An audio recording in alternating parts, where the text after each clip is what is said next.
The bass thumped against my ribs, each beat matching my racing heart as I scanned the crowded nightclub. Sweat prickled along my hairline, my fingertips slick against the untouched glass of vodka soda. The ice had long since melted, diluting the drink I'd barely sipped all night.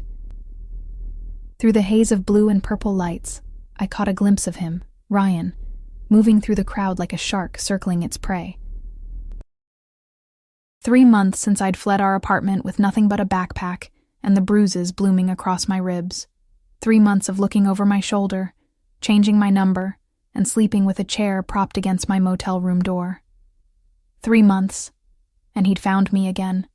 "You look like you've seen a ghost," Mia shouted over the music, her words slightly slurred from the 2 pink cocktails she'd downed since we arrived. I leaned closer to her ear. "He's here." "Who's—" Her question died as she followed my gaze. "Shit, Emma. We need to go." My legs felt bolted to the floor as Ryan's eyes locked with mine from across the dance floor. The familiar cold smile spread across his face, the one that never reached his eyes, the one I'd seen right before his fist connected with my stomach the last time. "Emma, now." Mia tugged at my arm, but it was too late. Ryan was cutting through the crowd, his tall frame easily pushing past the dancers. The exit seemed miles away, blocked by a sea of oblivious bodies moving to the beat. My breath came in short gasps, the beginning of a panic attack clawing at my chest. "The VIP section," Mia hissed, pulling me toward the velvet ropes sectioning off the elevated part of the club. "My cousin knows one of the security guys." We moved against the wall, keeping to the shadows as Ryan's gaze swept the club. I could feel him hunting me, that predatory focus I'd learned to fear during our 2 years together. Mia flashed a smile at the bulky security guard who lifted the rope without a word. Small mercies. The VIP section was darker, less crowded. Crystal bottles with sparklers illuminated private booths, where beautiful people lounged with an air of casual indifference. I felt painfully out of place in my simple black dress and drugstore makeup. "We'll hide in the bathroom until we can get you out the back," Mia decided, her hand firm around my wrist. That's when I saw him by the ropes. Ryan had spotted us. The security guard was distractedly checking his phone, and Ryan was talking to him, probably spinning some lie about looking for his girlfriend. "He's coming," I whispered, my voice breaking. "Mia, he's going to—" "This way." She pulled me deeper into the VIP section, but I knew it was useless. There was nowhere to run in this velvet-lined trap, and Ryan had already slipped past security. The music seemed to fade as panic took over, narrowing my vision to a pinpoint. Then I noticed the booth in the darkest corner. 3 men in expensive suits sat there, an air of danger surrounding them like a physical force.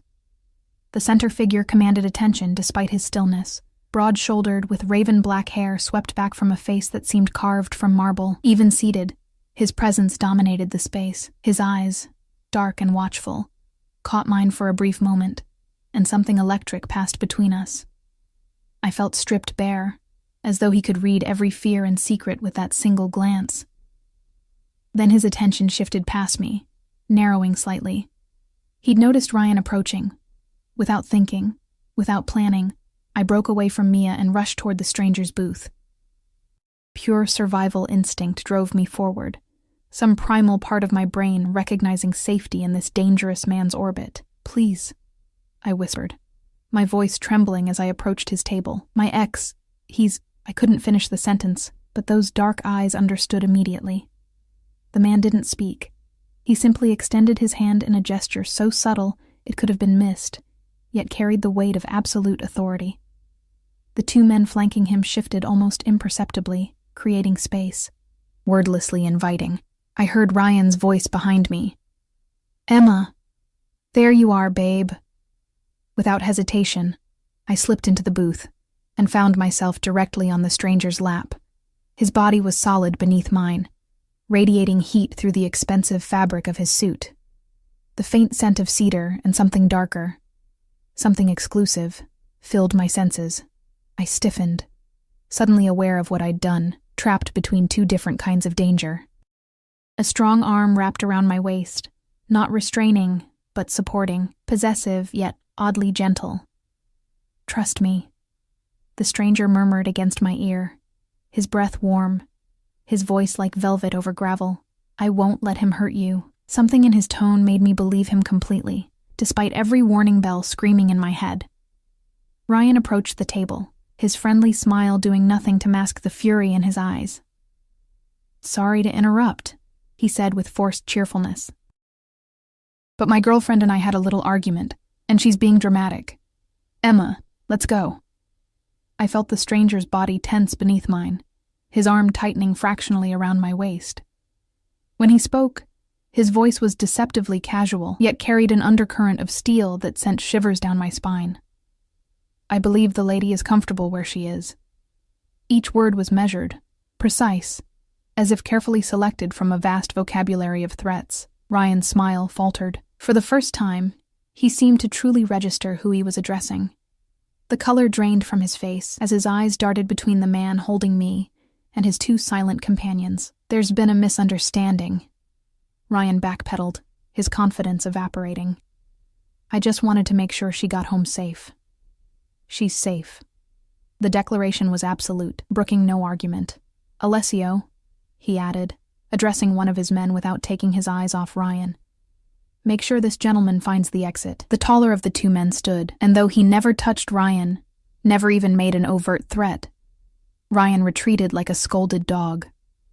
I watched in stunned silence as Alessio escorted him out, amazed at how quickly my tormentor had been reduced to nothing. I realized I was still perched on a stranger's lap, his arms still curved possessively around me. I should have been terrified, and part of me was, but an odd sense of security washed over me.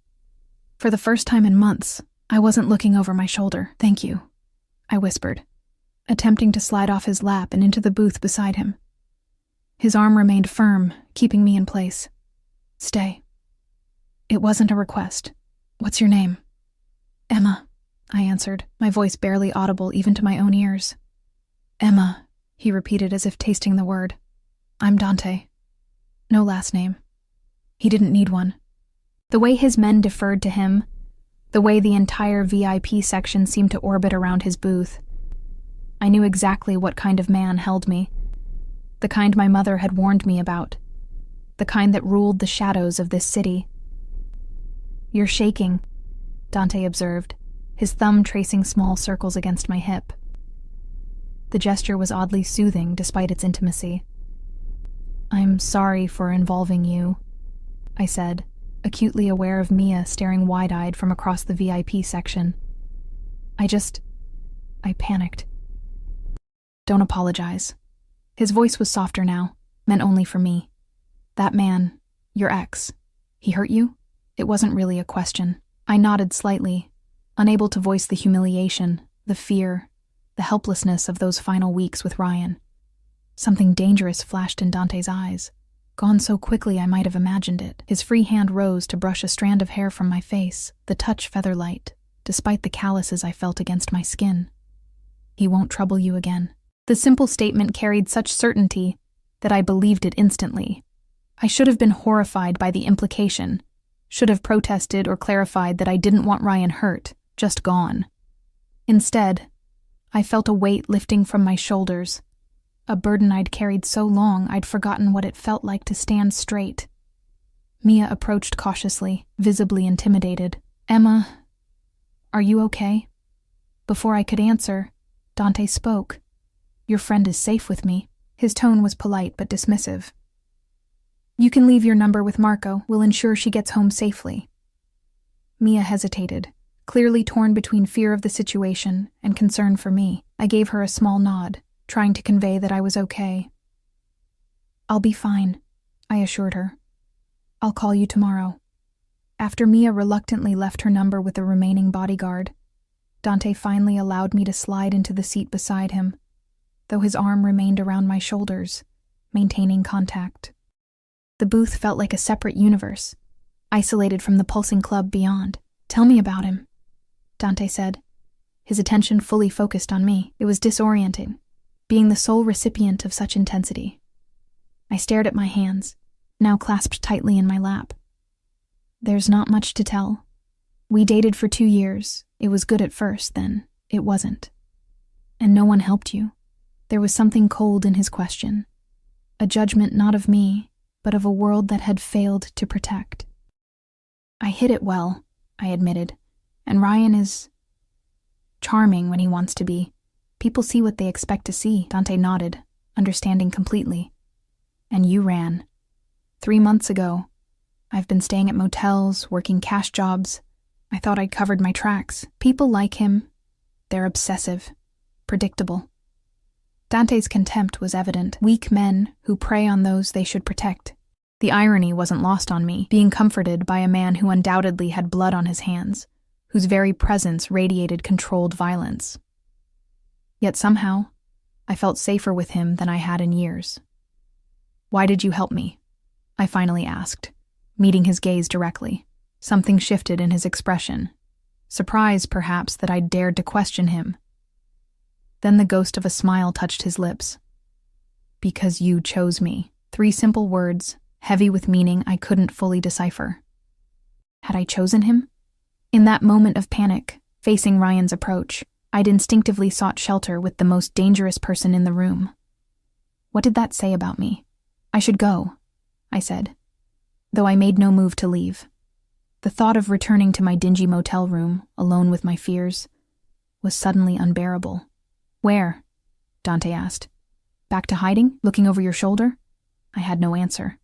No plan beyond survival from one day to the next. "Stay," he said again, but this time it carried a different weight. Not a command, but an offer. "I have properties throughout the city. Secure. Private. You would be safe there until you decide your next move." Alarm bells rang in my mind. I'd escaped one controlling relationship only to consider placing myself under the protection, the power, of a man who was clearly dangerous in ways Ryan could never approach. "Why would you do that?" Suspicion crept into my voice. "You don't know me." Dante studied me for a long moment, his expression unreadable. "Consider it a mutual arrangement. Your ex saw you with me. Word will spread. Having a woman under my protection sends a message. So I'd be, what? A prop? A possession?" The words came out sharper than intended. "An association," he corrected smoothly, "temporary and beneficial to us both. You gain safety. I gain, let's call it, an enhanced reputation." It was transactional, cold even. No false promises or manipulations, just a straightforward exchange. Still, I hesitated. What would be expected of me? His dark eyes held mine. Your presence. Nothing more. I didn't believe him, not entirely. Men like Dante didn't offer sanctuary without expecting something in return. Yet the alternative was returning to my life of fear and hiding, always one step ahead of Ryan, until the inevitable day he caught me again. 1 week, I said, surprising myself with the decision. "I'll stay somewhere safe for 1 week. Then I decide what comes next." Dante inclined his head, the barest hint of satisfaction in his eyes. 1 week, he agreed. As he gestured for his remaining bodyguard, I couldn't shake the feeling that I'd just made a deal with a different kind of devil. I'd escaped the frying pan and walked deliberately into the fire. But fire, at least, kept the wolves at bay.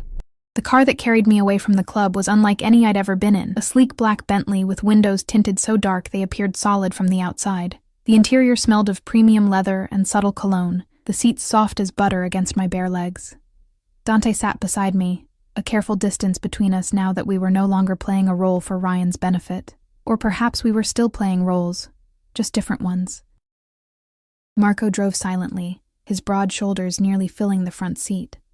Alessio had stayed behind at the club, for reasons Dante didn't explain, and I didn't ask. The city lights streaked past the windows, and I realized I had no idea where we were going. The thought should have terrified me, but exhaustion had replaced fear.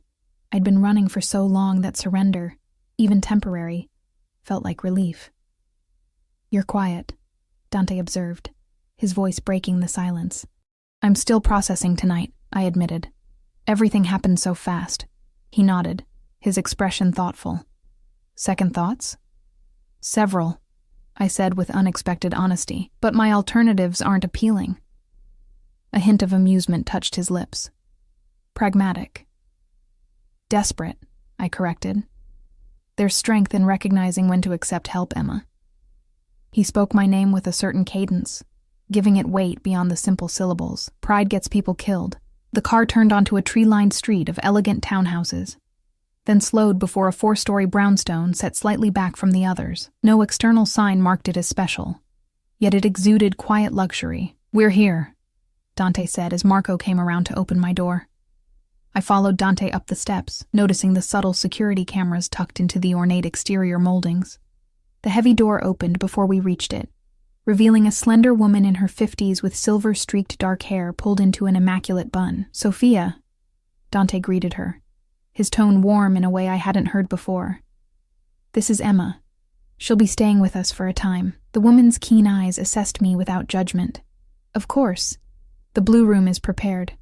"Thank you." Dante turned to me. "Sophia manages this household. Whatever you need, she'll provide." Sophia offered a small smile. "You must be tired, Miss Emma. Would you like something to eat before you rest?" The unexpected kindness nearly broke me.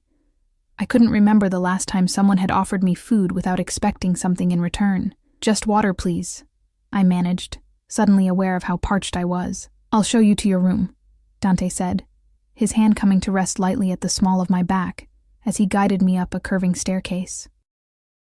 The house was a study in understated elegance, hardwood floors, tasteful art, muted colors that somehow managed to feel both masculine and inviting. Nothing ostentatious or gaudy, nothing that screamed illicit wealth, just quality and taste that spoke of old money, not street fortune. The blue room, as Sophia had called it, was on the 3rd floor at the end of a hallway. Dante opened the door, and I stepped into a space larger than the entire motel room I'd been calling home. A 4-poster bed dominated one wall, draped with linens in varying shades of blue and cream. A sitting area with a small sofa faced a fireplace, and double doors opened onto what appeared to be a private bathroom. "This is too much," I whispered, overwhelmed by the luxury after months of survival. "It's secure," Dante replied, as if that were the only consideration that mattered. He moved to the window, drawing back heavy curtains to reveal a small balcony. "There's only one entrance to this room. That door. The balcony doesn't connect to any others. The windows are bulletproof." I raised an eyebrow at that last detail. "Are you expecting gunfire?" "I expect everything," he said simply. "It's why I'm still alive." A soft knock at the door interrupted us. Sophia entered with a tray bearing a crystal carafe of water, a glass, and a small plate of what looked like shortbread cookies. "I thought you might want something light," she explained, setting the tray on a side table. "There's a robe and nightgown in the bathroom. Fresh clothes will be here in the morning." "Thank you, but I don't need—" "It's already arranged," Dante cut in smoothly. "Sophia has excellent taste. Trust her judgment." The older woman smiled. "If there's anything else, just use the house phone by the bed." She quietly withdrew, leaving me alone with Dante. The reality of my situation suddenly hit me. I was in a stranger's house, a dangerous man's private domain, with no phone, no money, no way out if this turned ugly. Yet every instinct told me I was safer here than anywhere I'd been since leaving Ryan. "You're overthinking again," Dante observed, those dark eyes missing nothing. "It's a lot to process," I said, running my fingers absently along the carved wooden footboard of the bed. "I don't usually jump into strange men's laps and then go home with them." A ghost of a smile. "I should hope not." The possessiveness in those 3 words sent an unexpected shiver through me. I turned away, moving to the window to gather my thoughts. The city sparkled beyond the glass, beautiful and remote. "What happens tomorrow?" I asked, needing some framework, some structure to cling to. Dante approached, stopping just behind me, close enough that I could feel his presence without him actually touching me. "Tomorrow you rest. Recover. The day after, if you wish, Sophia will take you shopping for anything you need."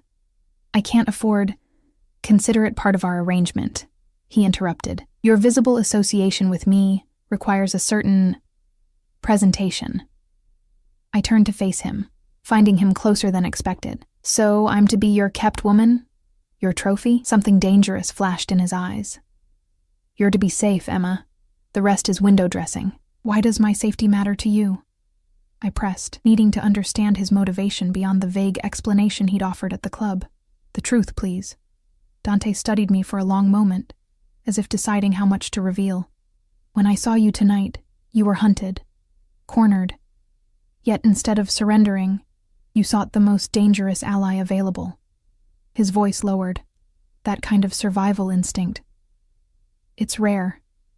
Valuable. I'm not an asset to be acquired, I said, lifting my chin despite the flutter of fear in my stomach. No, he agreed. You're a woman who deserves better than what life has given you so far. He stepped back, creating distance between us. Rest, Emma. Lock the door behind me if it makes you feel safer. No one will disturb you. With that, he left, his footsteps nearly silent on the plush carpet. I stood frozen for several seconds before moving mechanically to the door and turning the heavy lock. The sound of the bolt sliding into place was reassuring, though I suspected it would provide little barrier if Dante truly wanted entry. The bathroom was as luxurious as the bedroom, marble and chrome, with a shower large enough for 3 people and a soaking tub positioned beneath a window with privacy glass. True to Sophia's word, a silk nightgown and matching robe hung on a hook, tags still attached. They were exactly my size. That detail should have disturbed me more than it did. I showered for what felt like hours, letting the hot water wash away the club, the fear, the memory of Ryan's face. When I finally emerged, wrapped in the softest robe I'd ever worn, I felt almost human again. The nightgown slipped over my head like water, cool against my skin. Despite the exhaustion weighing my limbs, sleep proved elusive. I lay in the massive bed, staring at shadows on the ceiling, trying to make sense of the bizarre turn my life had taken. Just hours ago, I'd been a nobody, a waitress hiding from her abusive ex. Now I was in a mansion, under the protection of a man who commanded fear with just a glance. A man who had helped me without demanding anything immediate in return, which only made me more suspicious of his ultimate intentions. When I finally drifted off, my dreams were a confused jumble of dark eyes and gentle hands with hidden violence beneath. Morning arrived with soft light filtering through curtains I didn't remember closing. For a disorienting moment, I couldn't place where I was, the bed too comfortable, the silence too complete to be my motel room. Then memory flooded back, the club. Ryan. Dante. A gentle knock at the door startled me fully awake. Miss Emma? Sophia's voice, calm and proper. Breakfast will be served in half an hour, if you'd care to join. I cleared my throat. Thank you, I'll be down. You'll find clothes in the wardrobe. The bathroom has everything you should need. Her footsteps retreated, leaving me to investigate the wardrobe she'd mentioned. Inside hung several outfits, all with tags removed but clearly new. Jeans that looked my size, sweaters in muted colors, even underwear still in packages. The invasion of privacy, someone determining my size, selecting intimate items, should have felt violating. Instead, it struck me as efficient. Clinical almost. I chose the simplest outfit, jeans and a cream-colored sweater, and dressed quickly, running my fingers through my hair in lieu of a proper styling. The woman in the mirror looked better than she had any right to. The dark circles under my eyes less pronounced, my skin with a hint of color returning after my first decent sleep in months. Finding my way downstairs proved easier than expected. The scent of coffee guided me to a sun-filled dining room, where Sophia was arranging a setting at one end of a table that could seat 12. Good morning, Miss Emma. She greeted me with a warm smile. Did you sleep well? Better than I have in a long time, I admitted. And please, just Emma is fine. She nodded, pouring coffee into a delicate cup. Mr. Dante had business this morning, but asked me to make sure you were comfortable. Eggs? Toast? Just toast, thank you. I settled into the chair she'd prepared, feeling out of place in this formal setting. Sophia, how long have you worked for him? Her hands didn't pause as she buttered toast. I've managed this household for 15 years, since Mr. Dante's father was alive.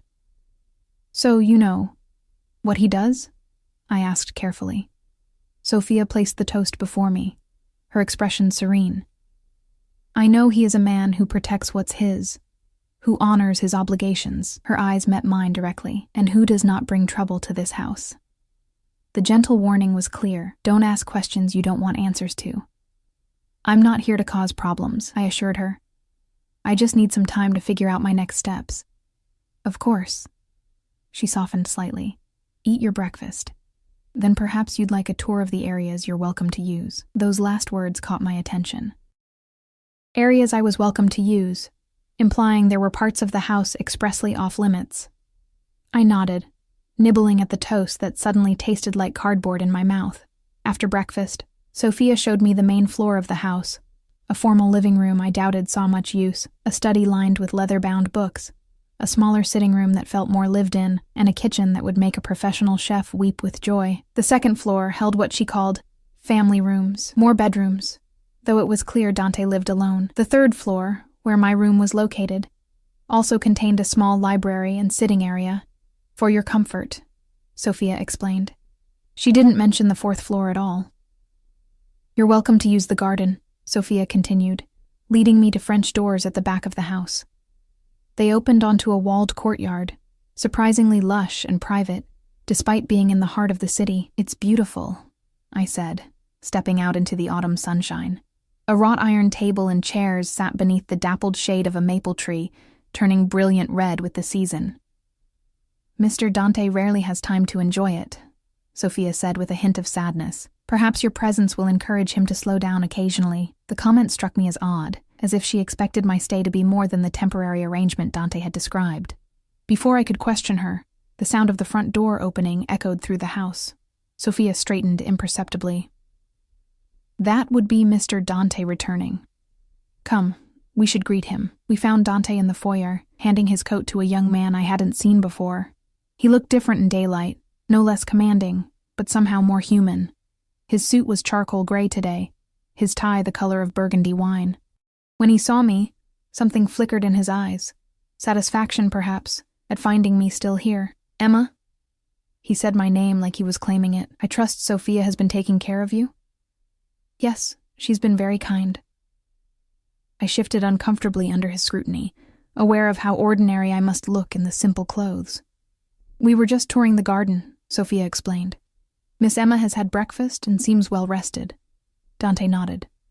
Good. I have some matters to attend to, but I'll join you for dinner. It wasn't a question or an invitation. Simply a statement of fact, unless you'd prefer to dine alone. The small concession to my preference surprised me. Dinner would be nice, I said, unsure why I felt a flutter of anticipation at the prospect of spending more time with him. 7 o'clock, he confirmed, then turned to Sophia. The packages I ordered? Arriving this afternoon, she replied efficiently. Excellent. He returned his attention to me. I took the liberty of having some additional items sent for you, practical necessities. Before I could respond, he excused himself, disappearing into what I assumed was his study. The door closed with a definitive click. Sophia patted my arm gently. He works too much, she confided, as if we were old friends discussing a mutual concern. Come, I'll show you the library. There are many books to keep you occupied until dinner. I followed her back upstairs, my thoughts swirling. In less than 24 hours, I'd gone from hunted to housed, from desperate to... what? Protected, certainly, but at what cost? The gilded cage was still a cage, no matter how kindly the jailer. Yet as I settled into a comfortable window seat in the library, a novel open in my lap but my eyes on the garden below, I couldn't deny the creeping sense of security. For the first time in months, I wasn't looking over my shoulder, wasn't calculating escape routes, wasn't counting the dwindling dollars that stood between me and homelessness. If this was captivity, it was the most gentle imprisonment I could imagine, and if Dante was my captor, he was nothing like the monsters I'd feared. That thought troubled me most of all. The practical necessities Dante had mentioned arrived in the afternoon. 6 large boxes delivered by men who moved with the same watchful efficiency as Alessio and Marco. Sophia supervised the delivery, directing the packages to my room with a quiet authority that brooked no argument. Mr. Dante thought you might prefer to unpack privately, she explained, leaving me alone with the mysterious boxes. The first contained clothing, casual pieces in my size, but of a quality I'd never been able to afford. Jeans that probably cost more than a week's wages at the diner, sweaters and soft cashmere, even a dress that looked suitable for a dinner party. The second box held shoes, practical boots, elegant heels, comfortable flats. By the third box, I was overwhelmed. Toiletries, makeup, even a hairdryer superior to any I'd ever used. The fourth and fifth boxes held more clothing, outerwear, sleepwear, even workout clothes. But it was the final box that left me speechless. A cell phone, a laptop, and an envelope. Inside the envelope, I found a bank card with my name on it and a note in elegant masculine handwriting. For your independence. The accounts are in your name only. D. My hands trembled as I stared at the card. Independence was the last thing I'd expected from a man like Dante. Control, yes. Possessiveness, certainly. But this? This was freedom. The means to leave if I chose to. I powered on the phone, finding it already activated and loaded with contacts. Sophia, Dante, even Mia, though I had no idea how he'd obtained her number. The laptop was similarly prepared, a new email address using my name, basic software installed. Was this generosity or calculation? A genuine desire to help, or a more subtle form of control, creating a debt I could never repay? I couldn't decide, and the uncertainty gnawed at me as I organized the new possessions, folding clothing into drawers that had been empty that morning. At 6:30, I showered and changed for dinner, opting for a simple black sweater and dark jeans rather than the more formal options. I applied minimal makeup, more from habit than vanity, and pulled my hair into a loose knot at the nape of my neck. The woman in the mirror looked like me, but somehow different. Rested, less haunted. The bruise that had lingered on my collarbone for weeks was finally faded to nothing. At precisely 7, I made my way downstairs, following the soft glow of lights to the formal dining room. Dante was already there, standing beside the table now set for 2 at one end. He'd changed from his business suit to dark slacks and a charcoal sweater that somehow managed to make him look both more approachable and more dangerous. "Emma," he greeted me, pulling out my chair. "You look well. Thank you for the everything," I said awkwardly as I sat. "It's too much. It's what you need." He took the seat adjacent to mine, rather than across the table, close enough that I could catch the subtle scent of his cologne. "Did the phone and laptop meet your requirements?" "They're far more than I require," I admitted. "I don't understand why you'd give me the means to leave when you went to such trouble to bring me here." Dante's expression remained neutral, but something flickered in his eyes. "I didn't bring you here to trap you, Emma. You're not a prisoner. Then what am I?" "A guest," he replied smoothly. "Under my protection, but free to leave when you choose." Sophia entered with a bottle of wine, saving me from having to respond. She poured 2 glasses of ruby red liquid before retreating to the kitchen. I took a sip, finding it rich and complex, probably worth more than I used to make in an entire shift. "Tell me about yourself," Dante said, watching me over the rim of his glass, before Ryan. The request caught me off guard. I'd expected questions about my ex, about what he might do next, not interest in my past. "There's not much to tell," I said with a small shrug. "I grew up in a small town about 3 hours from here. My parents died in a car accident when I was 19. I dropped out of college to settle their affairs and never went back. No other family?" I shook my head. Only a distant aunt who made it clear she wasn't interested in taking on a nearly grown niece. I worked odd jobs, moved to the city for better opportunities, met Ryan at the restaurant where I was waitressing. I paused, remembering how charming he'd been at first. He was a regular customer, always requested my section, left generous tips. He seemed kind. "They usually do, at first," Dante observed, no judgment in his tone. "When did it change?" "Gradually. So slowly I barely noticed." I stared into my wine glass, watching the liquid catch the light. First, it was checking my phone, then criticizing my friends, my clothes, how I spoke to other men. By the time he first hit me, I was already isolated, dependent on him financially. He'd convinced me to quit my job, that he'd take care of everything. Sophia returned with our first course, something delicate involving scallops, momentarily halting the conversation. When she withdrew, Dante continued as if there had been no interruption. "Yet you left." I nodded, picking up my fork without really seeing the food. He broke 2 of my ribs. I realized the next time might kill me. I forced myself to take a bite, the flavors barely registering. I waited until he left for a business trip, took what cash I could find, and ran. "Brave," Dante commented. The word so unexpected I looked up sharply. "Desperate," I corrected again, echoing our conversation from the previous night. "Survival and bravery often look identical," he countered. "Many in your position never find the courage to leave." We ate in silence for a few moments, the quiet comfortable rather than strained. Sophia cleared our plates and brought the main course, roasted duck with vegetables arranged so artfully they resembled a painting. "What about you?" I ventured, surprising myself with the boldness. "Your family?" If he was startled by my question, he didn't show it. "My father built a business empire. My mother died when I was young. I have a younger sister who lives in Europe, by choice and my insistence." "You sent her away?" I asked before I could stop myself. "I keep her separate from my affairs," he clarified, his tone making it clear this was a decision not open for debate. "Family is leverage, a vulnerability I can't afford." Yet he'd brought me, a stranger, into his home. The contradiction wasn't lost on me, but I didn't dare point it out. "And Sophia mentioned your father is no longer living?" Something hardened in his expression. "He was murdered when I was 23. A rival organization thought his death would weaken our position." The coldness in his voice sent a shiver down my spine. They were mistaken. I had no doubt what happened to those responsible, and found I couldn't muster much sympathy for them. The realization disturbed me. Was I already becoming desensitized to the violence that surely surrounded this man? "I'm sorry about your father," I said instead, focusing on the human aspect of his loss, rather than what followed. Dante studied me, seeming to weigh my sincerity. It was a long time ago. The conversation shifted to lighter topics for the remainder of dinner. Books we'd read, places we'd visited. Dante was surprisingly well-traveled, knowledgeable about art and literature in a way that suggested genuine appreciation rather than performance.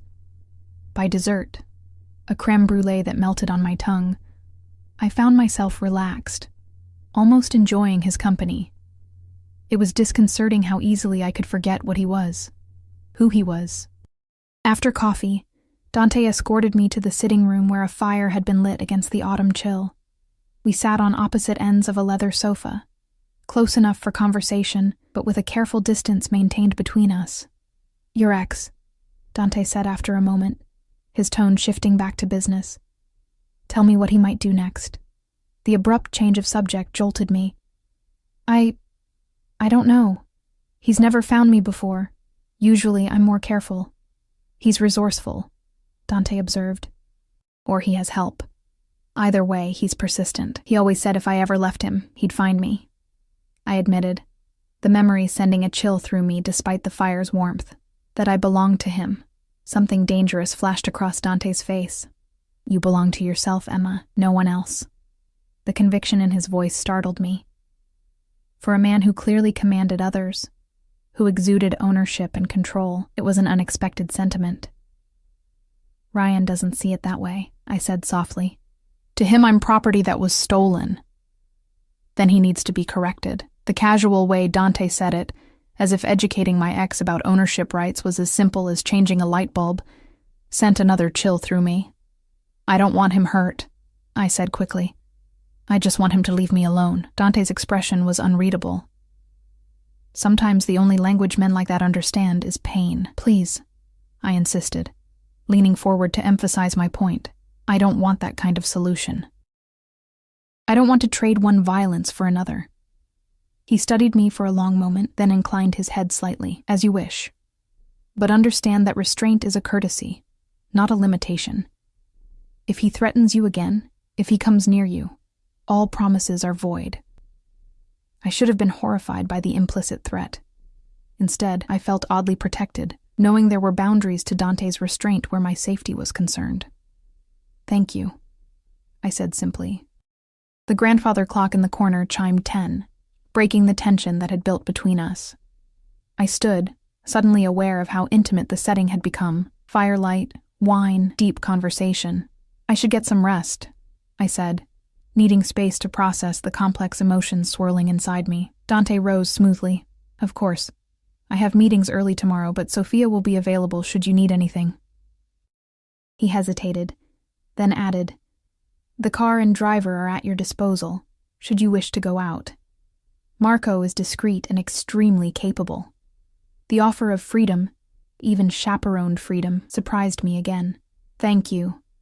I might take you up on that. He walked me to the base of the stairs, maintaining that careful distance. Good night, Emma. Good night, Dante. His name felt strange on my lips, intimate in a way I hadn't intended. As I climbed the stairs, I could feel his eyes following me until I turned the corner and disappeared from view. I spent the next day exploring the house more thoroughly, discovering a small gym on the second floor and a collection of vinyl records in a cabinet beneath the stereo in the sitting room. Sophia kept me company at lunch, sharing carefully edited stories about the house's history and Dante's childhood. He was always serious, she told me as we ate soup in the kitchen rather than the formal dining room. Even as a boy. Always watching, always calculating. Was his father in the same business?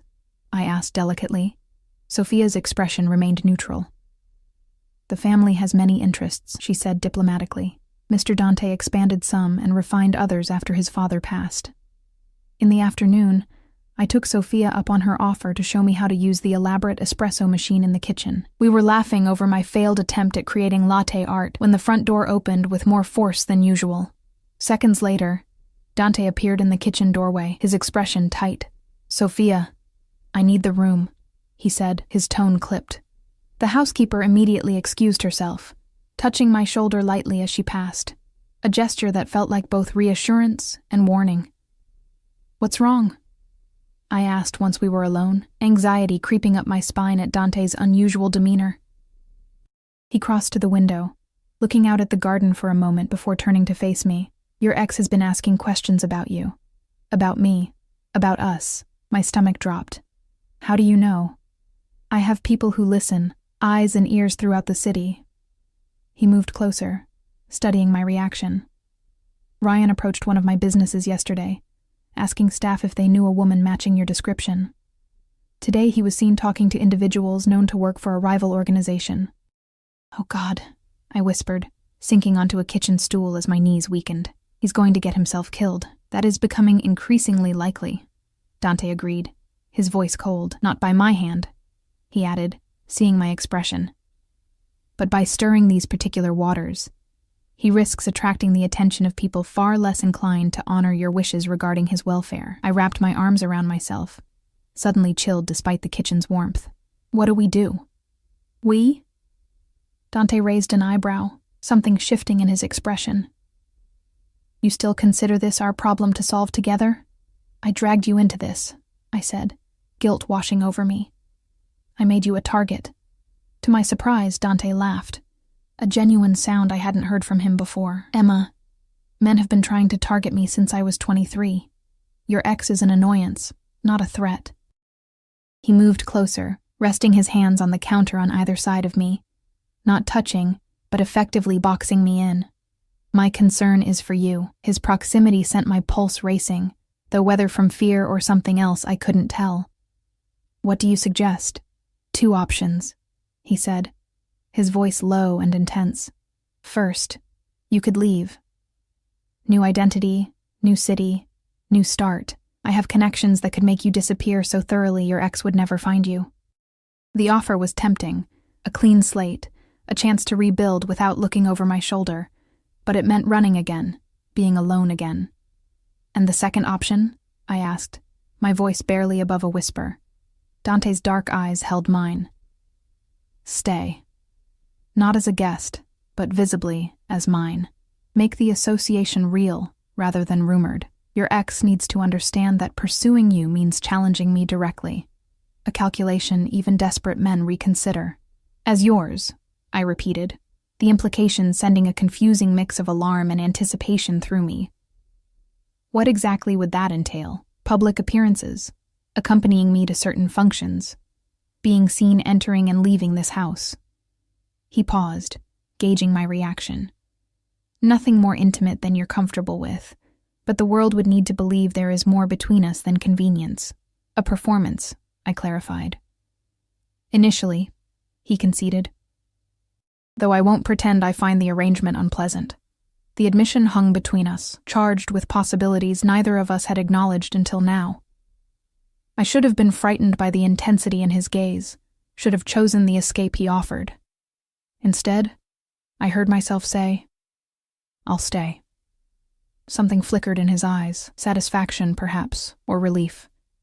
"You understand what this means? What people will assume? That I'm your mistress, your possession." I met his gaze steadily. "Yes, I understand. Not my possession," he corrected, his voice softening. "Under my protection. There's a difference." "Is there?" I challenged. "From where I'm sitting, both mean my life is dictated by a man's whims." His jaw tightened. "If that's what you believe, then you should take the first option. I have no interest in replacing one cage with another." The vehemence in his tone surprised me. "Then what do you want from me, Dante? Really?" For a long moment, he didn't answer, studying me with an intensity that made my skin warm. Then he straightened, stepping back to restore the distance between us. "I want your trust," he said finally. "The rest will follow or it won't." Before I could respond, his phone rang. He checked the screen, his expression hardening. "I need to take this. We'll continue our discussion at dinner." With that, he strode from the kitchen, already speaking in rapid Italian to whoever was on the line. I remained perched on the stool, my thoughts in turmoil. I'd just agreed to pose as the girlfriend of a man who clearly operated outside the law, a man I barely knew but who had shown me more consideration in 2 days than Ryan had in our final year together. The rational part of my brain screamed that I was trading one dangerous situation for another, but something deeper. Something that recognized the fundamental difference between Ryan's possessive violence and Dante's protective strength had already made its decision. I was staying. God help me, I was staying. Dinner that night was a tense affair. Not because of any conflict between us, but because of the shift in our arrangement.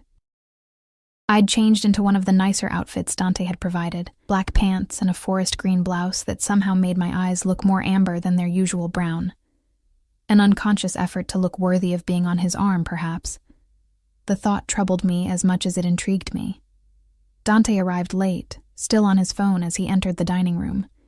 He gestured apologetically as he finished his conversation, speaking in that fluid Italian that made even business sound like poetry. When he finally hung up, he looked exhausted, the weight of whatever empire he commanded evident in the tight lines around his eyes. "My apologies," he said, taking his seat beside me. "A situation required my attention." "Is everything all right?" I asked, genuinely concerned despite knowing I had no right to details of his business. He offered a ghost of a smile. "Nothing for you to worry about." Sophia served a delicate pasta dish, clearly having held dinner until Dante's arrival. She moved efficiently around us, pouring wine, ensuring everything was perfect before disappearing back to the kitchen. "We need to discuss how we proceed," Dante said once we were alone, "if we're to present a convincing association." I twirled pasta around my fork, needing the distraction.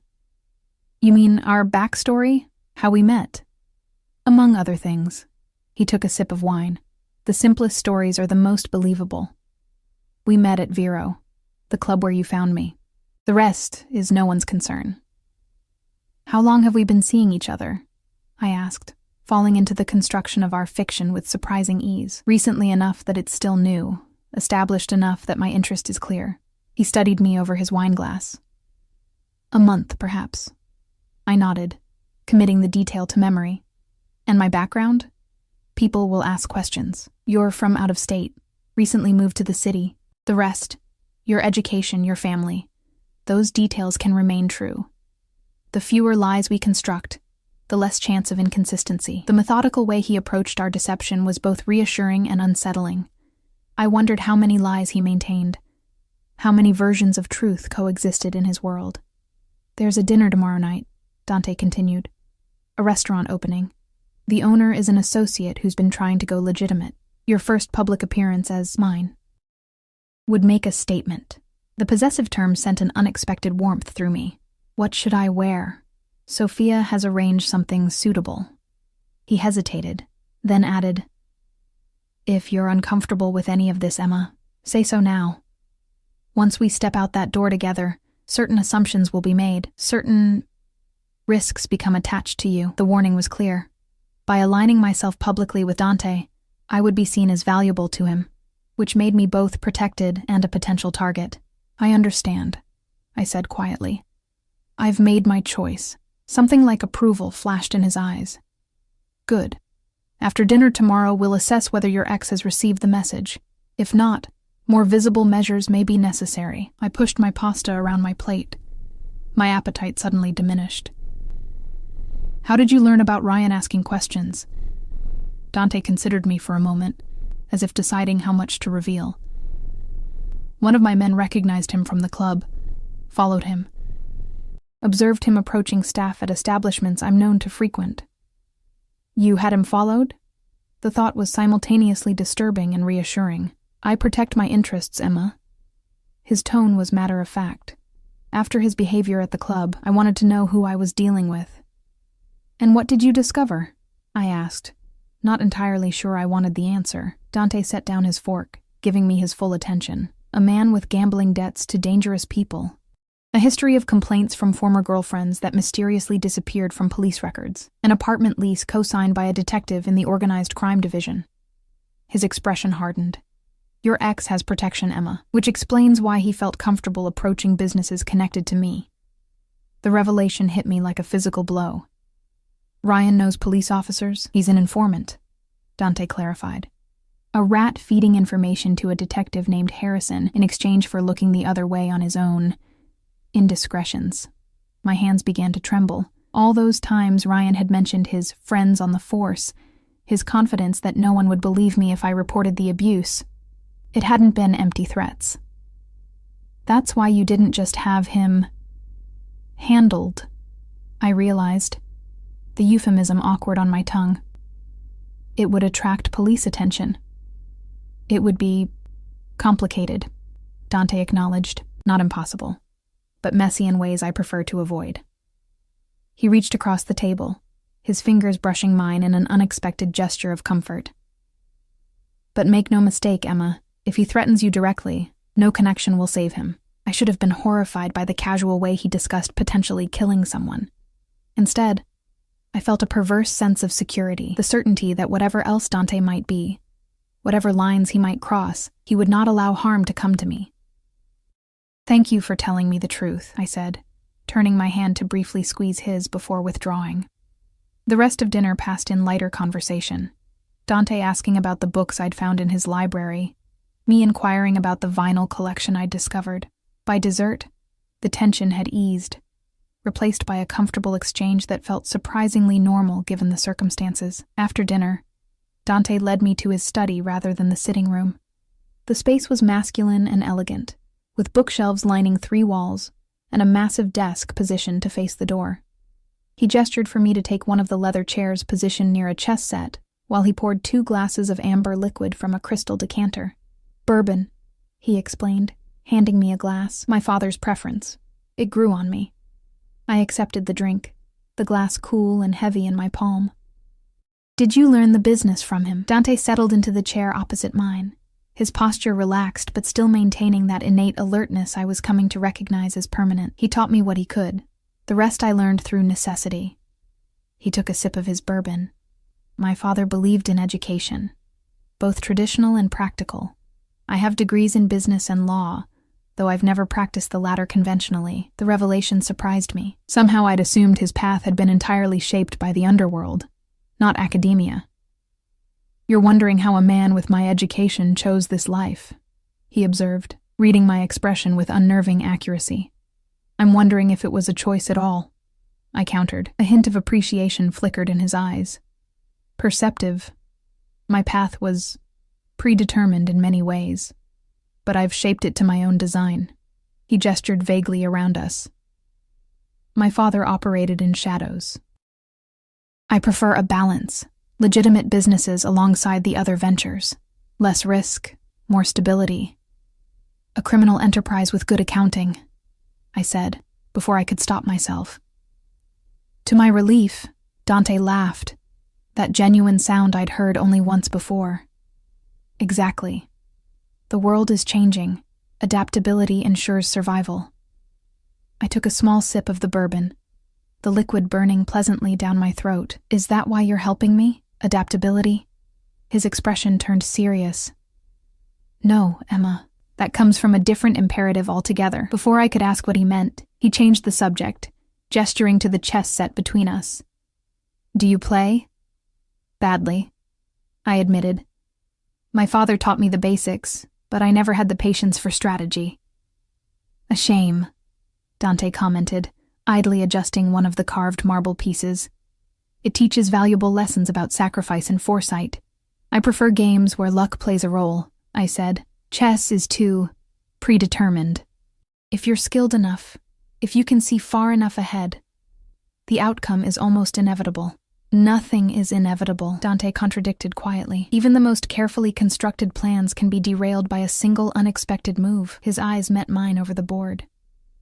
By someone willing to risk everything on an impulsive choice. The weight of his words hung between us, and I knew he wasn't talking about chess anymore. I had been that impulsive move in his ordered world, the unexpected variable when I'd chosen his lap as sanctuary from Ryan. Do you regret it? I asked. Getting involved in my problems? No. The answer came without hesitation. Do you regret coming to me? I considered the question honestly. No, I should, probably, but I don't. Something shifted in his expression, a softening around his eyes, a tension releasing I hadn't realized was there. We finished our drinks in comfortable silence, the unspoken connection between us deepening in ways I couldn't yet define.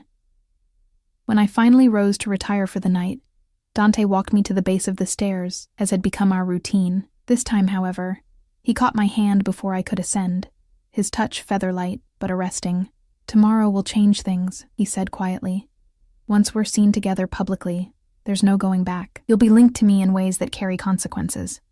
I know, I replied, surprised by my own steadiness. Sleep well, Emma.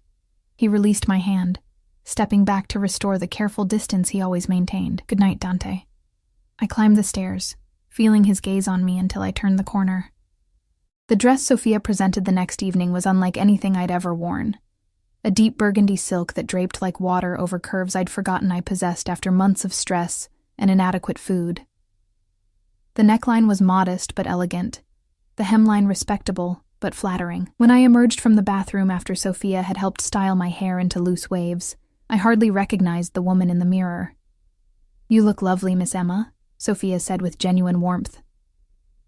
Mr. Dante will be pleased. I smoothed my hands over the silk, nervous despite myself. It's been a long time since I dressed for an occasion.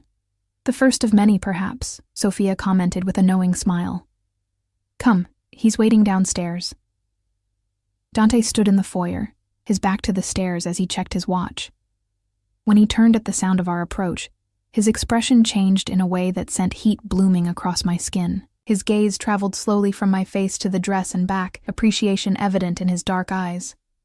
You are stunning, he said simply. He himself was devastating in a tailored black suit with subtle charcoal pinstripes, his tie matching the burgundy of my dress so perfectly. I knew Sophia had coordinated our appearance down to the last detail. Thank you for the dress, I said, feeling unexpectedly shy under his scrutiny. It's beautiful. The dress is merely fabric, he replied, offering his arm. You make it beautiful. The compliment was delivered with such sincerity that I couldn't dismiss it as mere flattery. I placed my hand on his arm, the solid warmth of him beneath the expensive suit, reminding me of that first night in the club when I'd sought refuge in his lap. Marco waited with the car, opening the door with a respectful nod. As we drove through the city toward the restaurant, Dante briefed me on who we might encounter. The owner, Vincent, is an old associate attempting to establish legitimate businesses. His restaurant is excellent. He poached a chef from Milan. Dante's hand rested casually on the seat between us, close to mine, but not touching. You may encounter some of my business associates. Some are aware of our arrangement, others will assume what they will. How should I behave? I asked, wanting to play my part correctly. His lips curved slightly. Be yourself, Emma. You needn't pretend affection or deference. Simply being at my side is enough. The restaurant was in the most exclusive part of the city, its facade understated but elegant. As Marco opened our door, Dante stepped out first, then offered his hand to assist me. The moment my fingers touched his, something shifted between us. A subtle claiming, a statement to the watching world. Cameras flashed as we approached the entrance. Local society photographers documenting the restaurant's opening. Dante's hand moved to the small of my back, a warm presence guiding me through the door held open by uniformed staff. Inside, the space was a study in modern luxury. Soaring ceilings, crystal chandeliers, tables spaced for privacy. A burly man with a surprisingly gentle face approached immediately, clasping Dante's shoulder with evident affection. "Dante, you honor us." His accent was thickly Italian despite what I guessed were years in America. His gaze moved to me with open curiosity. "And who is this vision?" "Vincent, this is Emma," Dante said, his hand still at my back. "Emma, Vincent Russo, an old friend and the owner of this establishment." Vincent took my offered hand, bowing over it with old-world charm. "Any friend of Dante's is family here," he said with a warm smile. "The best table is waiting, of course." As Vincent led us through the restaurant, I was acutely aware of eyes following our progress. Curious, speculative, assessing. Women in designer dresses leaned to whisper behind manicured hands. Men in expensive suits nodded respectfully to Dante while giving me evaluating glances. Our table was indeed the best, positioned to see the entire restaurant while offering privacy from neighboring diners. Dante held my chair, a gesture that seemed natural rather than performed. "Is this what your life is always like?" I asked quietly, as Vincent departed with promises of special treatment. "More or less," Dante acknowledged, his attention seemingly on the menu, though I knew he was aware of everyone in the room.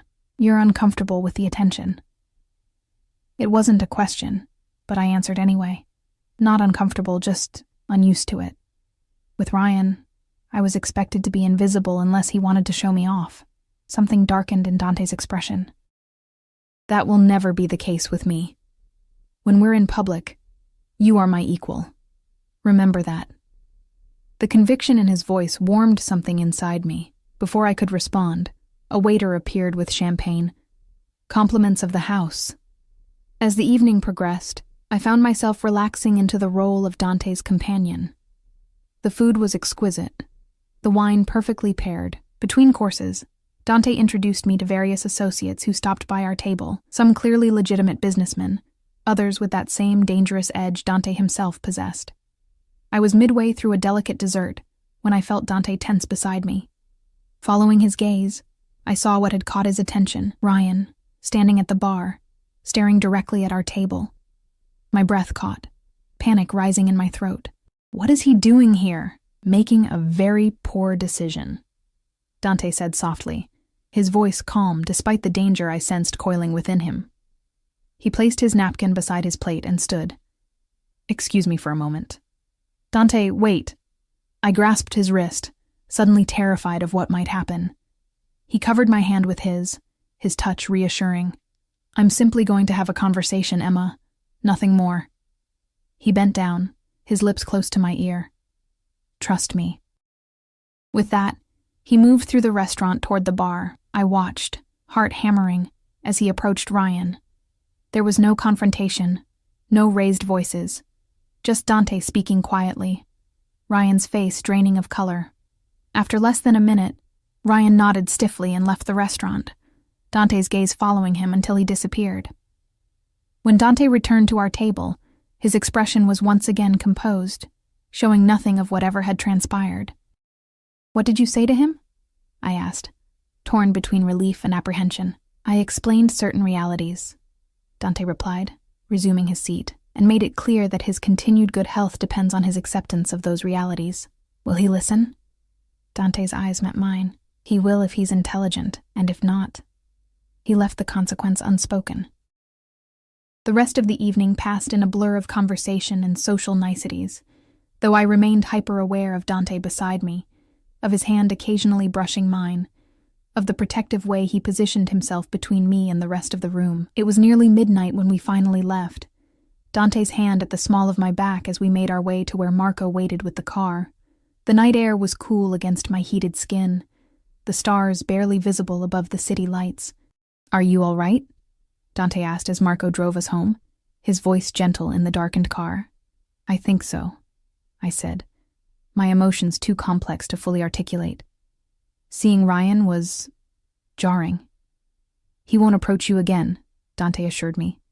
"How can you be so certain?" In the dim light, I saw Dante's expression harden, "Because I made it clear that you are under my protection now, that any threat to you would be considered a direct challenge to me." His hand found mine in the darkness. "And because men like Ryan are cowards at heart. They only threaten those they believe can't fight back." His fingers were warm around mine, the contact grounding me. I should have withdrawn, maintained the boundaries between us. Instead, I turned my hand to lace my fingers with his, needing the connection. When we arrived home, Dante walked me to my room rather than stopping at the stairs. At my door, he released my hand, that careful distance reasserting itself. "Thank you for tonight," I said softly. "For everything." "Sleep well, Emma," he replied, his eyes searching mine for a long moment before he turned and walked away. I entered my room, closing the door behind me with a soft click. The woman in the mirror looked transformed, not just by the dress or the elegant styling, but by something deeper. A certainty I hadn't possessed before. For the first time since fleeing Ryan, I felt truly safe. And for the first time in longer than I could remember, I felt something dangerously close to hope. 3 weeks passed with startling speed, each day falling into patterns I never expected to find comforting. Mornings with coffee in the garden when weather permitted, or in the library when it didn't. Afternoons exploring the city with Marco as my silent, watchful driver. Evenings with Dante, sharing dinner and conversation that grew increasingly personal as the days went by. Ryan had vanished from my life as completely as if he'd never existed. Whatever Dante had said to him that night at the restaurant had been effective. No more questions around town, no more unexpected appearances. The relief was profound, though I remained cautious out of habit. I began accompanying Dante to various functions, restaurant openings, gallery events, even a charity auction where he bid an obscene amount on a painting neither of us particularly liked, simply because the cause supported children's education. We never discussed an end date to our arrangement, and I found myself not wanting to ask, afraid of breaking whatever spell had transformed my desperate flight into something that increasingly felt like belonging. It was after one such evening, a small dinner party at the home of a business associate Dante had described as mostly legitimate, that something changed between us. We'd returned home late, the autumn night crisp with the promise of winter. Sophia had left a fire burning in the sitting room, and a bottle of wine breathing on the side table. "A nightcap?" Dante offered, loosening his tie as he moved to pour the wine. I nodded, slipping off the heels that had been pinching my feet all evening. The burgundy dress from our first outing had been joined by others equally beautiful, but tonight I'd worn a simple black sheath that Sophia had assured me was elegantly understated. "You were quiet in the car," Dante observed, handing me a glass of deep red wine before taking a seat beside me on the sofa, closer than usual, the careful distance he maintained slowly eroding with each passing day. I took a sip before answering, gathering my thoughts. I was thinking about how strange all this is. 3 weeks ago I was living in a motel room, counting pennies and jumping at shadows. Now I'm attending dinner parties with people who own private islands. "Is that a complaint?" Dante asked, his tone light, but his eyes serious. "No," I admitted, just, an observation. Sometimes I feel like I'm living someone else's life. Or perhaps you're finally living the life you deserve," he suggested. I laughed softly, shaking my head. "I doubt I've done anything to deserve all this." I gestured vaguely at the luxurious surroundings, the expensive dress, the wine probably worth more than a week's pay at any job I'd ever held. Dante studied me over the rim of his glass. "You survived, Emma. You refused to be broken. That deserves reward. Is that what this is? A reward?" I couldn't keep the edge from my voice. "Despite weeks of kindness, of growing closeness, I still didn't fully understand his motivations. "No," he said after a moment. "This is something else entirely." The weight of unspoken words hung between us, charged with possibilities neither of us had dared to voice. I set my wine glass on the table, suddenly needing clarity more than comfort. "What is this, Dante? Really? We've been playing this game for weeks, pretending for others. But here now, just the two of us. What are we doing?" He set his own glass down, turning to face me fully. "What do you want us to be doing, Emma?" The question caught me off guard. In all our interactions, Dante had been the one in control, setting boundaries, establishing parameters. Now he was asking me to define things, to take the lead in a dance I barely understood the steps to. "I want..." The words caught in my throat. What did I want? Safety? Yes. Freedom from fear. But there was more. A growing need I'd been trying to ignore. A pull toward this dangerous man who had shown me nothing but respect and protection. "I want to stop pretending." Something shifted in his expression. A softening around the eyes, a tension releasing from his shoulders. "Pretending what exactly? That this is just an arrangement? That I'm just here for protection? That I don't..." I faltered, courage failing. Dante moved closer, still not touching me, but close enough that I could feel the heat radiating from his body. "That you don't what, Emma?" His voice had dropped lower, a velvet rumble that sent shivers across my skin. "That I don't feel something for you," I whispered, finally giving voice to the truth I'd been avoiding. For a long moment, he said nothing, his dark eyes searching mine. Then, with deliberate slowness, he reached out to brush a strand of hair from my face, his fingertips grazing my cheek in a touch so gentle it almost undid me. "I brought you here for your protection," he said quietly. "I told myself it was practical, that your association with me would serve a purpose. But the truth is far simpler and far more complicated." His hand cradled my cheek, warm and slightly calloused against my skin. "I wanted you close, Emma, from the moment you chose me in that club. From the moment you trusted me enough to seek safety in my arms. I wanted you where I could see you. Protect you. Know you." The confession stole my breath. "Why didn't you say anything?" "Because you were vulnerable, running from one man who tried to control you." His thumb traced my cheekbone. "I refuse to be another cage, even a gilded one." "You're not," I whispered, leaning into his touch. "You never were." Something fierce flashed in his eyes. "Are you certain? Because once I stop pretending, Emma, there's no going back. I am not a man who loves halfway." The word hung between us, love, neither of us having dared to name it until now. The intensity in his gaze should have frightened me. The possessiveness in his tone should have sent me running.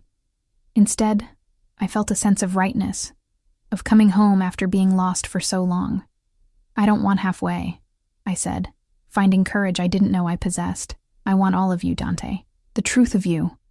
His control, that careful restraint he'd maintained since the night we met, finally broke.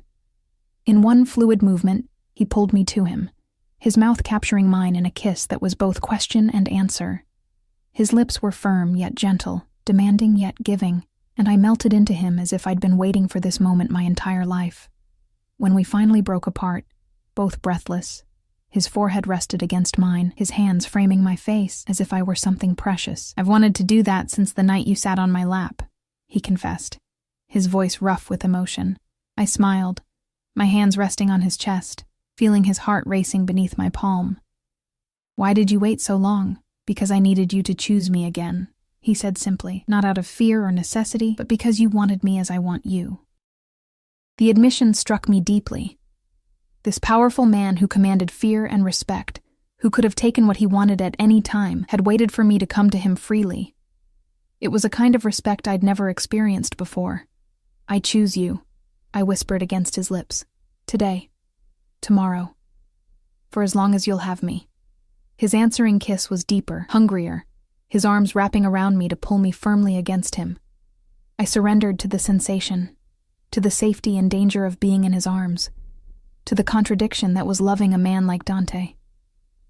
When his lips moved to my neck, trailing fire along my skin, I gasped, my fingers tangling in his hair to keep him close. "Dante?" He pulled back slightly, his eyes dark with desire but still watchful, still careful with me. Too fast? I shook my head. Not fast enough. Something primal flashed in his gaze. In one smooth movement, he stood, pulling me up with him. "Not here," he said, his voice a low growl that sent heat pooling low in my stomach. "I want to take my time with you." He led me upstairs, past my room to the master suite at the end of the hall. A space I'd never entered, his private domain. The room was masculine yet elegant, dominated by a massive bed with charcoal sheets and a view of the city through floor-to-ceiling windows. As the door closed behind us, Dante's restraint returned, his movements slowing as he turned to face me. "We can stop at any time," he assured me, his hands gentle as they framed my face. "You set the pace, Emma." In answer, I reached for the zipper of my dress, slowly drawing it down. The black fabric pooled at my feet, leaving me in only the delicate undergarments Sophia had somehow known to include in my wardrobe. Dante's eyes darkened as they traveled over me, appreciation and hunger evident in his gaze. "Beautiful," he murmured, his hands hovering just above my skin as if asking permission to touch. I stepped closer, closing the distance between us. "Your turn," I whispered, my fingers working at the buttons of his shirt. He remained still, allowing me to undress him at my own pace. Each revealed inch of his olive skin was a revelation. Powerful muscles, scattered scars that told stories of a violent past, a tattoo over his heart in Italian script I couldn't translate. When we were both bare before each other, vulnerable in our nakedness, Dante gathered me in his arms, his mouth finding mine in a kiss that felt like coming home. He laid me on his bed with a reverence that brought tears to my eyes, his body covering mine like a shield against the world. "I'll never let anyone hurt you again," he vowed against my skin, his hands and lips exploring every inch of me with exquisite care. I arched beneath him, surrendering to the sensations he evoked. I know. When he finally joined his body with mine, the connection was more than physical, a claiming, yes, but also a giving. Dante, always in control, allowed himself to be vulnerable with me in ways I suspected he rarely permitted. And I, who had learned to fear a man's touch, found healing in the tender worship of his hands. We moved together, finding a rhythm that spoke of possession and surrender, of protection and trust. When pleasure finally overtook me, Dante's name fell from my lips like a prayer, his answering groan as he followed me over the edge, the most beautiful sound I'd ever heard.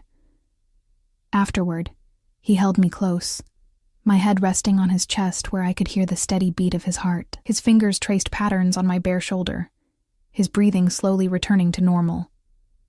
"I've never brought anyone to this room," he said quietly into the darkness, "not even for a night." The admission sent warmth blooming through me. "Why me?" He shifted, propping himself up to look down at me, his expression serious in the moonlight filtering through the windows. "Because from the moment you chose me, something inside me recognized you as mine to protect, to cherish." His fingers brushed my cheek. "I've built walls around myself for years, Emma. Necessary walls that kept me alive, kept my family safe. But with you, they crumble." I reached up to touch his face, tracing the strong line of his jaw. "Does that frighten you?" "Terrifies me," he admitted with unexpected honesty. "You are the only vulnerability I've allowed myself in a very long time. I would never use that against you, I promised." His smile was gentle. "I know. It's why I can love you." And the word, spoken directly now, wrapped around me like a blanket. "I love you too," I whispered, the truth of it settling deep in my bones. Dante pulled me closer, his arms a shelter I never wanted to leave. "Sleep," he murmured against my hair. "I'll be here when you wake." I drifted off in his embrace, more secure than I'd ever felt in my life. Morning brought golden light streaming through the windows and the unfamiliar sensation of waking in someone's arms. Dante was already awake, his dark eyes watching me with a tenderness that made my heart swell. "Good morning," he said softly, brushing hair from my face. "Morning," I replied, suddenly shy despite the intimacy we'd shared the night before. He seemed to sense my uncertainty, his hand rubbing soothing circles on my back. "No regrets." "None," I assured him, pressing a kiss to his chest, right over his heart. You. Only that I waited so long to tell you how I feel. He shifted, pulling me up so we were face to face. I meant what I said last night, Emma. I love you. I want you here, with me, not as part of an arrangement or for protection, but because it's where you choose to be. The sincerity in his voice wrapped around me like a warm embrace. I choose you, I said simply. This. Us. His smile, rare and genuine, transformed his face, softening the edges of power and danger that usually defined him. He leaned forward to capture my lips in a kiss that promised more, his hand sliding down my bare back to pull me closer. We were interrupted by a knock at the door, followed by Sophia's voice. Mr. Dante? There's an urgent call. Dante sighed, pressing his forehead against mine for a moment before responding. I'll be right there, Sophia. He kissed me once more before reluctantly leaving the bed, pulling on pants and a shirt with efficient movements. At the door, he paused, looking back at me tangled in his sheets. We'll continue this conversation later, he promised, his eyes dark with intent. After he left, I lay in his bed for a while, savoring the scent of him on the pillows, the warmth where he had been. Eventually, I wrapped myself in his discarded shirt and padded back to my room to shower and dress for the day. When I came downstairs, Dante was in his study, the door ajar. I paused outside, hearing the tail end of what sounded like a tense conversation. I don't care what it takes, he was saying, his voice hard in a way I rarely heard directed at his men. Find out who's responsible and deal with it. Immediately. There was a pause, then. No. I want this handled quietly. And Marco? No one comes near this house. Double the security. Effective now. My stomach tightened with apprehension. I knocked lightly on the door frame, and Dante looked up, his expression immediately softening when he saw me. Come in, he invited, setting down his phone. I was just finishing. I entered cautiously, noting the tension in his shoulders, despite his attempt to appear relaxed. Is everything all right? He hesitated, clearly debating how much to tell me. We'd shared our bodies, our hearts. But this was his business, the dangerous world he inhabited that I'd only glimpsed from the edges. There's been a situation, he finally said, gesturing for me to sit in one of the chairs across from his desk. Nothing for you to worry about, but I may need to go out of town for a day or two. Because of Ryan? I asked, fear clutching at my throat. No, Dante assured me quickly. Ryan is no longer a concern. This is business. Internal matters that require my personal attention. I studied him, sensing there was more he wasn't telling me. Is it dangerous? A ghost of a smile touched his lips. Most things in my life carry an element of risk, but I'm very good at what I do, Emma. He reached across the desk to take my hand. I'll be back before you can miss me. I doubt that, I said softly, squeezing his fingers. I already miss you when you leave a room. Something flashed in his eyes, surprise, then a warmth that made my breath catch. He rose from his chair, coming around the desk to pull me to my feet and into his arms. When I return, he murmured against my hair, we have decisions to make, about us, about the future. I looked up at him, heart racing with possibility. What kind of decisions? His hand cradled my face, thumb brushing my cheek. Whether you move your things into my room permanently, whether we make this, us, official in ways that matter in my world. Are you proposing? I asked, only half joking. Dante's expression turned serious. Not yet. But I am asking you to consider what it would mean to be truly mine, Emma. Not as part of an arrangement, not for protection, but as my partner in all things. His eyes held mine. It won't always be easy. My life comes with complications, dangers, but I promise you this. You will always be my priority. Your safety, your happiness. The magnitude of what he was offering, not just love, but a complete integration into his world, should have terrified me. Instead, I felt a sense of rightness, of pieces finally falling into place. I don't need time to consider it, I said, standing on tiptoe to brush my lips against his. I choose you, Dante, all of you. The good and the dangerous, the light and the dark. He kissed me then, deep and possessive, his arms tightening around me as if he could somehow keep me safe through sheer force of will. When we finally broke apart, both breathless, his expression was fierce with emotion. 2 days, he promised. Then we begin our life together properly. I nodded, already counting the hours until his return. I'll be waiting. He left that afternoon, after hours spent showing me exactly how much he would miss me. Marco drove him away, but Alessio remained, along with 2 other men I'd seen occasionally but never been introduced to. The house felt emptier without Dante's presence, though Sophia did her best to keep me company. That night, I slept in Dante's bed, surrounded by his scent, dreaming of the future we would build together. A future I never could have imagined when I'd first sat on the lap of a dangerous stranger to escape another threat entirely. Sometimes salvation came in unexpected forms. Sometimes safety meant choosing the most dangerous option. Sometimes love grew in the shadows, stronger for the darkness it had overcome. Dante returned exactly when he promised, appearing in the doorway of his bedroom where I sat reading, waiting for him. There was a small cut above his eye that hadn't been there when he left, but his smile when he saw me was bright enough to chase away any questions about what had happened while he was gone. "You're here," he said simply, crossing the room to gather me in his arms. "Where else would I be?" I replied, breathing him in, my hands checking him for other injuries with gentle exploration. "I'm fine," he assured me, capturing my wandering hands and bringing them to his lips. "And whatever needed handling has been handled." I nodded, not needing details. This was his world, and I had chosen to be part of it, the good and the bad, the safety and the danger. "Sophia has dinner waiting," I told him, pulling him toward the door.